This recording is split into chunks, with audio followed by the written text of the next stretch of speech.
Hello दोस्तों, चलिए आज हम लोग हमारी AWS सीरीज़ को कंटिन्यू करते हैं। तो दोस्तों, इससे पहले वाले वीडियो पे अपन ने देखा था कि EC2 परचेसिंग ऑप्शन क्या-क्या होते हैं, राइट? तो हमारी EC2 वाली सीरीज़ चल रही थी जिसके अंदर अपन ने देखा था विंडो इंस्टेंस कैसे लॉन्च कर सकते हैं। उसके बाद मैंने बात किया था कि लिनक्स बेस्ड इंस्टेंस अगर आपको लॉन्च करना है तो आप कैसे कर सकते हैं। उसके बाद थर्ड ऑप्शन पे मैंने बात किया था आपसे EC2 परचेस ऑप्शन के बारे में, जिसमें मैंने आपको बताया था कि ऑन डिमांड इंस्टेंस क्या होता है, रिजर्व इंस्टेंस क्या होता है, स्पॉट इंस्टेंस क्या होता है, सेविंग प्लान्स क्या होते हैं, सारी चीज़ें मैंने डिस्कस की थी। उसके बाद मैंने इनका बिलिंग मेथड डिस्कस किया था कि ऑल अपफ्रंट मेथड क्या होता है, पार्शियल अपफ्रंट क्या होता है, नो अपफ्रंट क्या होता है। आज अपन बात करने वाले EC2 के अंदर कुछ हमारे ऑप्शंस मिलते हैं जो कि एडवांस डिटेल होते हैं। तो जब आप EC2 इंस्टेंस कॉन्फ़िगर करते हो तो कुछ इस तरीके का ऑप्शन मिलेंगे। तो मैं आता हूँ जरा यहाँ पर और ये सारे ऑप्शन आपको एक्सप्लेन करता हूँ। तो देखो, सबसे पहले आप लॉन्च इंस्टांसेस पे क्लिक करेंगे। यहाँ पर आप अपने इंस्टांस का टैग नेम दे सकते हो। सपोज दैट मैंने टैग नेम दे दिया क्लाउड विथ विवेक, राइट? तो ये मैंने टैग नेम दे दिया अपने इंस्टांस को। उसके बाद यहाँ से आप AMI चूज कर सकते हैं कि कौन सी AMI लेनी है। उसके बाद यहाँ पर आप आर्किटेक्चर डिफाइन कर सकते हैं CPU का। जैसे आपके पास 32 बिट 64 बिट होता है, ऐसे ही यहाँ पर आप आर्किटेक्चर सेटअप कर सकते हैं। उसके बाद इंस्टांस का टाइप डिफाइन कर सकते हैं कि आपका जो इंस्टांस का टाइप होगा वो किस साइज का होगा, कितनी रैम चाहिए आपको, क्या स्पीड होगी, राइट? कितने CPU मिलेंगे उसमें, ये सारी चीजें आप इंस्टांस टाइप में डिफाइन कर सकते हैं। उसके बाद यहाँ पर की पेयर का पैरामीटर आता है। आप क्या कर सकते हो, की पेयर पैरामीटर में आकर अपनी की पेयर को क्रिएट कर सकते हो या पहले से एग्जिस्ट करती है तो उसको अटैच कर सकते हो। उसके बाद अगर मैं यहाँ पर थोड़ा सा बात करूँ, नेटवर्क सेटिंग के अंदर आते हैं तो देखिए इसमें BPC सिलेक्ट करने का ऑप्शन आएगा। उसके बाद सबनेट सिलेक्ट करने का ऑप्शन आएगा। तो BPC और सबनेट ये चीज़ें क्या होती है अपन अगली सर्विस में पढ़ेंगे, जो कि पूरा एक सेपरेट AWS का नेटवर्किंग टॉपिक होता है। उसके बाद यहाँ पर ऑटो असाइन पब्लिक IP का ऑप्शन आता है। तो एक चीज ध्यान रखना दोस्तों, जब आप क्या करते हो AWS के अंदर, अगर डिफॉल्ट BPC के अंदर EC2 इंस्टेंस लॉन्च करते हो तो बाय डिफॉल्ट यहाँ पर ऑटो असाइन पब्लिक इनेबल्ड होता है। बट अगर आपने कोई कस्टम BPC बनाया, खुद से BPC क्रिएट किया आपने, तो उसके अंदर डिसेबल्ड होता है। तो जब आप इंस्टेंस लॉन्च कर रहे होते हैं तो उस टाइम पे आपको इसके अंदर आके आपको यहाँ पर इनेबल्ड पे क्लिक करना, तब इनेबल होगा। बात आ गई समझ में? उसके बाद यहाँ पर फायरवॉल सिक्योरिटी ग्रुप का रूल आता है। आप एग्जिस्टिंग भी ले सकते हो, नया भी क्रिएट कर सकते हो। ये सारी चीजें अपन पहले डिस्कस कर चुके हैं। उसके बाद आता है यहाँ पर कॉन्फ़िगर स्टोरेज। अब इस कॉन्फ़िगर स्टोरेज के अंदर आपको देखो, यहाँ से आप वॉल्यूम का साइज बढ़ा सकते हो कि आपके जो रूट वॉल्यूम का साइज है वो कितना रखना है आपको। बाय डिफॉल्ट लिनक्स में 8 GB होता है, विंडोज में 30 GB होता है। हमें क्या करना है, यहाँ पर एडवांस ऑप्शन पे आना है। अब यहाँ पर आप एडवांस ऑप्शन पे आइए तो यहाँ पर आप देख सकते हो इस वॉल्यूम के अंदर तो एक ऑप्शन आपको दिख रहा है। देखो, ये वॉल्यूम का टाइप तो आप चूज कर ही लोगे, इसके बारे में मैं आगे बात करूंगा। पूरा EBS का सेपरेट टॉपिक बनेगा वीडियो, तो वहां पर अपन डिस्कस करेंगे। अभी यहाँ पर एक ऑप्शन दिख रहा है आपको जो कि है टर्मिनेशन, डिलीट ऑन टर्मिनेशन। इसका मतलब क्या होता है? इसका मतलब ये है कि अगर आपने EC2 इंस्टेंस को डिलीट किया, टर्मिनेट किया, तो आपका EBS वॉल्यूम भी डिलीट हो जाएगा, राइट? अगर ये यस है। अगर आपने नो कर दिया तो क्या होगा, आपका इंस्टेंस डिलीट हो जाएगा, आपका जो ये रूट वॉल्यूम है ये अवेलेबल रहेगा। बात आ गई समझ में? तो यहाँ पर आप यस और नो अपनी रिक्वायरमेंट के हिसाब से कर सकते हो। बाय डिफॉल्ट यस होता है कि आपका वॉल्यूम डिलीट हो जाएगा जैसे ही इंस्टेंस डिलीट होगा। क्लियर? चलिए, उसके बाद यहाँ से आप फाइल सिस्टम सिलेक्ट कर सकते हो। आपके पास NFS और EFS और XFS होता है फाइल सिस्टम। उसके बाद यहाँ पर एडवांस ऑप्शंस आते हैं। ये सारे ऑप्शंस आपके लिए इंपॉर्टेंट होते हैं। सबसे पहले समझते हैं हमारे पास डोमेन ज्वाइन डायरेक्टरी।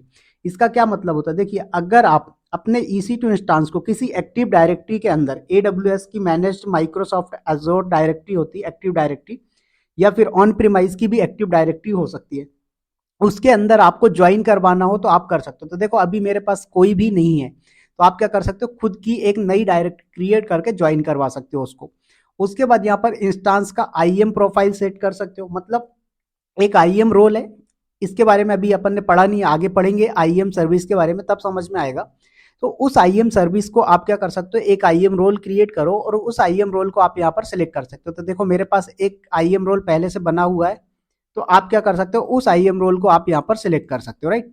उसके बाद होस्ट नेम का टाइप जो आता है कि आपका जो EC2 इंस्टेंस क्रिएट होगा उसमें होस्ट नेम क्या रहेगा, IP नेम रहेगा या फिर रिसोर्स का नेम होगा।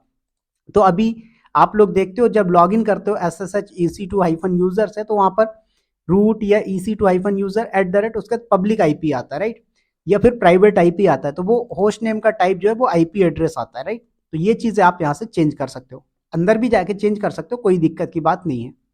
उसके बाद इंस्टांस ऑटो रिकवरी का ऑप्शन आता है। यहाँ पर क्या आता है सर? इंस्टांस ऑटो रिकवरी का ऑप्शन आता है।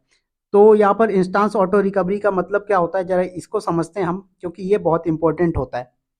तो देखिए, कई बार होता है कि आपका इंस्टांस रन हो रहा है और रन होते होते ही कोई दिक्कत आ गई। क्या हो गया? रन हो रहा है और रन होते होते ही कोई दिक्कत आ गई, तो फिर क्या करोगे आप? तो ऐसे केस में अगर आपका इंस्टांस किसी हार्डवेयर फेलियर के कारण या कोई सिस्टम इशू के कारण क्रैश हो जाता है, तो AWS क्या करेगा? उसको ऑटोमेटिकली इंस्टांस को रिकवर करने की कोशिश करेगा। कब? जब ये इंस्टांस ऑटो रिकवरी डिफॉल्ट होगा। अगर डिसेबल्ड कर दिया आपने तो रिकवर नहीं होगा। इसके बाद यहाँ पर ऑप्शन आता है शटडाउन बिहेवियर का। शटडाउन बिहेवियर का मतलब क्या होता है? अगर आपने शटडाउन बिहेवियर स्टॉप रखा तो आप अपने सिस्टम को शटडाउन करोगे तो ये स्टॉप मोड में जाएगा। अगर आपने टर्मिनेट कर दिया तो आपने अपने सिस्टम को शटडाउन किया है भले ही, बट ये क्या हो जाएगा? डिलीट हो जाएगा। तो यहाँ पर इसका शटडाउन बिहेवियर क्या रखना है? तो बाय डिफॉल्ट स्टॉप होता है, आपको स्टॉप लेके चलना है।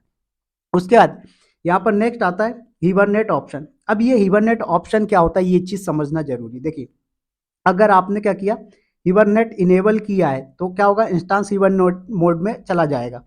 इससे क्या हो जाएगा? इंस्टांस आपका स्टॉप नहीं होगा, हिबरनेट मोड में जाएगा। ठीक है। अब बात आएगी कि सर ये करेगा क्या? तो देखिए, जब आप अपने इंस्टांस पे काम कर रहे होते हैं तो कुछ डेटा ऐसा होता है जो रैम में स्टोर होता है। तो अगर आपके सिस्टम का, आपके EC2 इंस्टांस का हिबरनेट ऑप्शन ऑन है तो क्या होगा कि जब आप अपने EC2 को स्टॉप करोगे तो जो डेटा रैम में है वो रैम में ना सेव होके क्या हो जाएगा? आपके EBS का जो रूट वॉल्यूम है उसके अंदर सेव हो जाएगा। EC2 इंस्टांस का जो रूट वॉल्यूम है उसके अंदर सेव हो जाएगा। इससे एडवांटेज क्या होता है कि कल को आपने इंस्टांस को स्टार्ट किया तो वो जो डेटा था वो रैम का वो ऑटोमेटिक आ जाएगा, आपको रिबूट वगैरह करने की जरूरत नहीं होती। ये उन केस के लिए यूजफुल होता है जब आपके पास हैवी साइज का वर्कलोड हो एप्लीकेशन में और आप अपने एप्लीकेशन को, सर्वर को रिबूट नहीं करना चाहते, तो आप क्या कर सकते हो? हिबरनेट का ऑप्शन यूज कर सकते हो। इसका यूज के समझिए जरा, कि अगर आपने हिबरनेट क्रिएट इनेबल कर दिया है तो क्या होगा कि जब आप रैम का डेटा है उसको प्रिजर्व करना चाहते हो, सेव करना चाहते हो, कहां पर?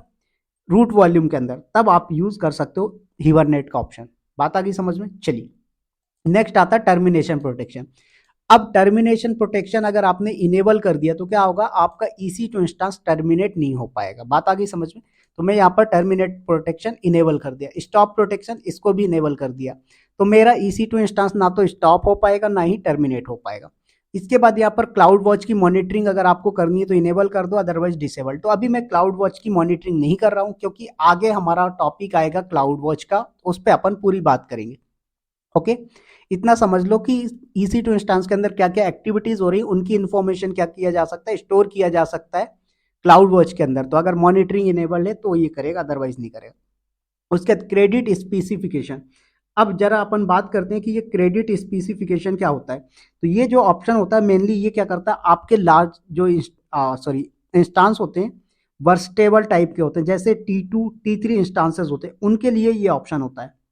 अब इसका यूज क्या होता है? अगर आपका इंस्टांस कभी कभी हाई CPU यूज कर रहा है तो आप क्या कर सकते हो? अनलिमिटेड क्रेडिट मोड सिलेक्ट कर सकते हो। तो इससे क्या हो जाएगा कि आपका जो CPU का यूटिलाइजेशन है बहुत ज्यादा यूज कर रहा है तब भी इस पे लोड नहीं आएगा। क्यों? क्योंकि अनलिमिटेड हो गया आपका CPU।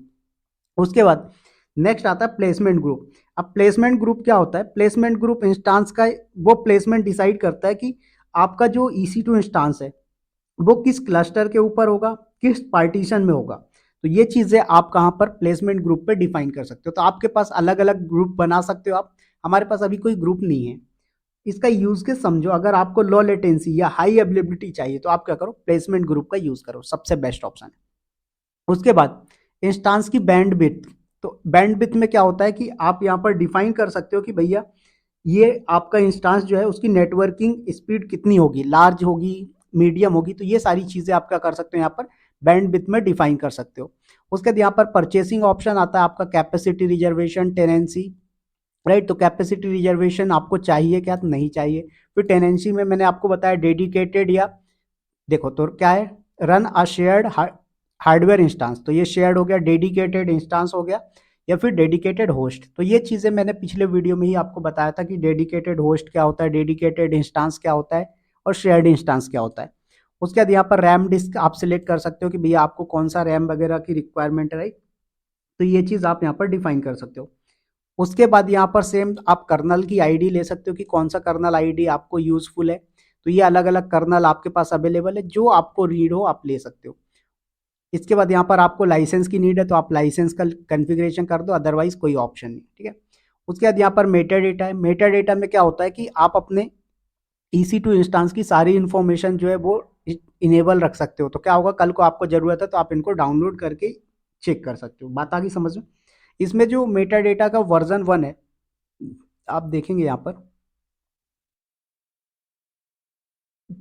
ये मेटा डेटा वर्जन 1 ये सिक्योर नहीं है, लेकिन मेटा डेटा का जो वर्जन है वो सिक्योर है। उसके लिए क्या है, आपको अथेंटिकेशन की रिक्वायर्ड होगी। तो ये चीज़ आपको ध्यान रखना है। तो बेस्ट प्रैक्टिस ये है कि जब आप EC2 इंस्टांस लॉन्च करते हो तो मेटा डेटा का वर्जन 2 यूज़ करें, ताकि आप अनऑथराइज्ड एक्सेस ना हो पाए। बात आ गई समझ में। चलिए, तो यहाँ पर जरा आते हैं और हम लॉन्च करते हैं EC2 इंस्टांस। तो ये एक्चुअल में मेरा मुंबई रीजन है, इसको चेंज सॉरी नॉर्दर्न वर्जीनिया, यहाँ पर डिफ़ॉल्ट अभी BPC नहीं है। तो मुझे क्या करना पड़ेगा, मुंबई में आना पड़ेगा, और मुंबई में एक डिफ़ॉल्ट BPC है। उसके अंदर मैं आपको दिखाता हूँ कि टर्मिनेशन प्रोटेक्शन, स्टॉप प्रोटेक्शन कैसे वर्क करेगा, राइट। तो यहाँ पर मैंने दे दिया प्रोटेक्टेड EC2, परफेक्ट। उसके बाद यहाँ पर आप अपना इंस्टांस का टाइप वगैरह सब कुछ सिलेक्ट करो।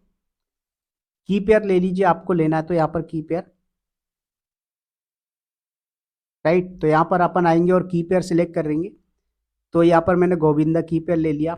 उसके बाद सिक्योरिटी ग्रुप एग्जिस्टिंग है मेरे पास ऑलरेडी, मैं ले लेता हूँ, कोई दिक्कत नहीं। यहाँ पर बस एडवांस डिटेल में आइए। देखो ये इंस्टांस ऑटो रिकवरी ये सब ऑप्शन तो नहीं चाहिए मुझे, शट डाउन बिहेवियर भी स्टॉप ही रखता हूँ। टर्मिनेशन प्रोटेक्शन इनेबल कर दिया मैंने और स्टॉप प्रोटेक्शन इनेबल कर दिया, ठीक है। ये ऑप्शन हो गया। और इसके बाद जो EVS वॉल्यूम है उसमें भी मैं क्या करता हूँ, एडवांस ऑप्शन में आके यहाँ पर मैं सिलेक्ट कर देता हूँ नो। तो अब इंस्टांस टर्मिनेट होगा, बट आपका EBS वॉल्यूम टर्मिनेट नहीं होगा। तो चलिए, EC2 आपका लॉन्च हो रहा है, वेट करिए।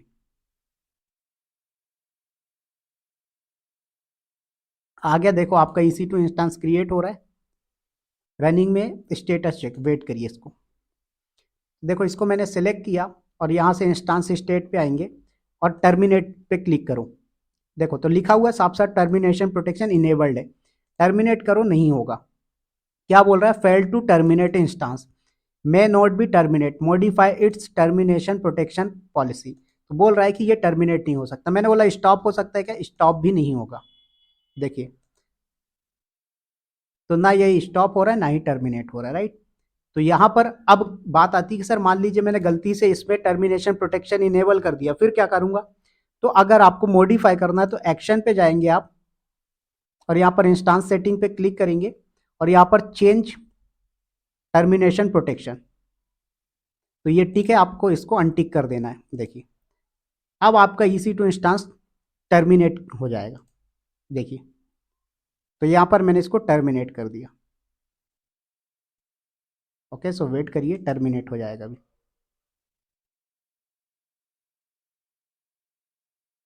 ओके, सो अभी रिमूव हुआ है, अब करो टर्मिनेट।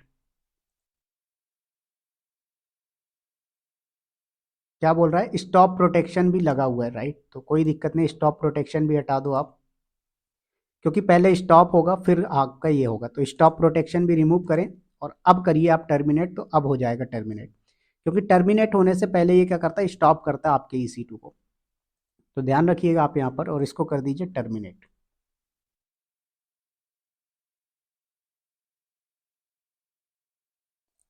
देख रहे हैं, तो सक्सेसफुली टर्मिनेटिंग हो गया,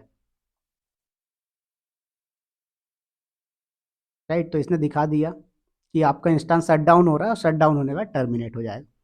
बट यहाँ पर अगर मैं बात करूँ EBS वॉल्यूम की, तो आप यहाँ पर देखोगे कि आपके सामने EBS वॉल्यूम अवेलेबल रहेगा। EBS वॉल्यूम डिलीट नहीं होगा, क्योंकि आपने टर्मिनेशन डिलीट ऑन टर्मिनेशन में आपने क्या कर दिया था, नो कर दिया था। देखो ये आपका EBS वॉल्यूम है, स्टेट अवेलेबल हो गया। इसको आप कहीं पर भी यूज़ कर सकते हो। तो 8 GB का साइज़ था, यही चीज़। तो आई होप कि ये वीडियो आप लोगों को समझ में आएगा, अच्छा लगा हो। चलिए दोस्तों, मिलेंगे फिर नेक्स्ट वीडियो में, तब तक के लिए bye bye, take care, thank you, all the best. Okay, so मैं इसको डिलीट करके कर देता हूँ फिनिश।